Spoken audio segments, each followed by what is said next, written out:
get right to it.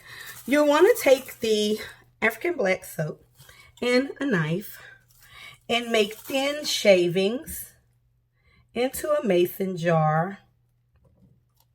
And I'm going to try to make it thin. The thinner it is, the easier it will be to dissolve. And again, if you don't have all the ingredients that I listed, you can definitely use oils that work for you.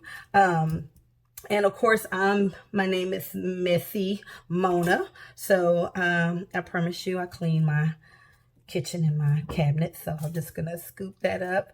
And again, I'm just making some shavings.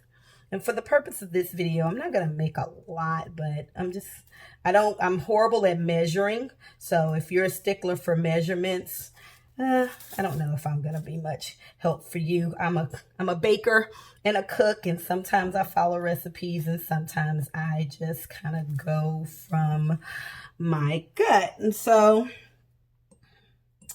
let's see. A little bit goes a long way, so I'm just going to put just a little bit more into the jar because I don't want to fill it all the way up with black African soap. All right. Okay. Yeah.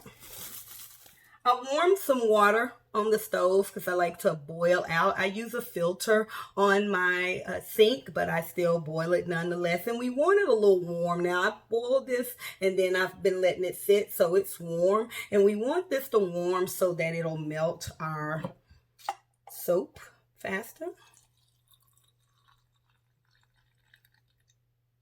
Warm. And I poured it a little bit over my shavings that I shaved inside of a mason jar. Now, depending on how thick or how thin you want your shampoo would depend on how much water to put. And I really do kind of like mine not too thick, but also not too watery and thin. So I try to measure to get just the right consistency. So what I'm going to do, now notice I don't have any spoons and utensils, so if you need exact measurements, I will put some up for you, but I typically measure out about a teaspoon worth of this, and if you're a baker, then you kind of know what that's like, but if you're not, then definitely you want to go ahead and get you a measuring spoon and measure it out. And I thought this was my one that I already had open, but it's brand new, so good to see that.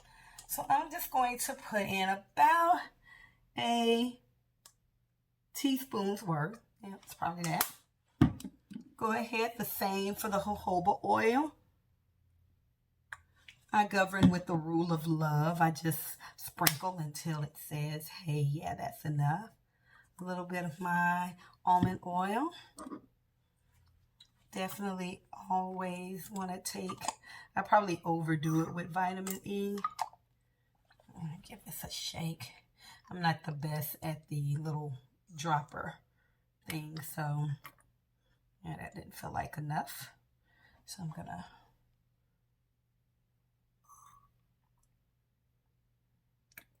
and when I get frustrated, I just sometimes just go ahead and dump, but I'm going to go ahead and make sure I can never have enough of vitamin E oil. So I squeeze probably about 3 dropperfuls in there and sometimes just a little more.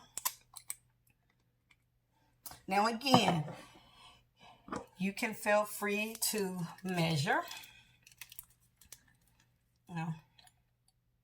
And I just said that was vitamin E. This is the vitamin E. That was the neem oil. Gotta get it right. But nonetheless, still not great with this whole dropper thing. So I usually end up dropping this. Not graceful at all. Now, show love to your essential oils. So about 10 to 20 drops of each.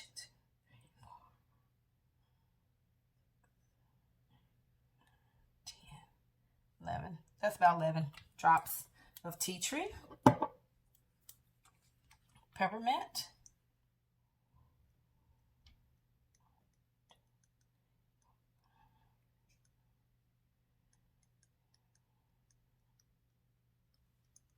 15, 16 drops.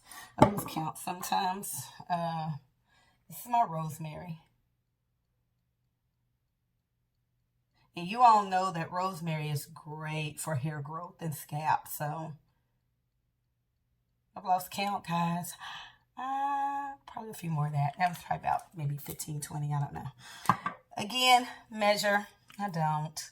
But it all works great. And then lavender. I just love the smell.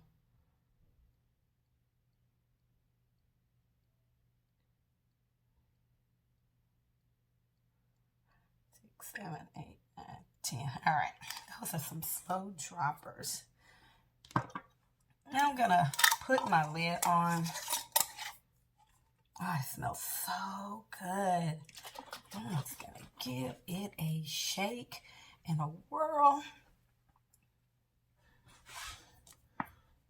Now this is going to be ready probably in a couple of hours till all the black soap dissolves in the mixture, and then it will be ready. You see how it's foaming up. I think I made this one a little thin, but that's okay. I have plenty of African black soap. I can always make some more, but we're going to let that sit and we'll get on with it.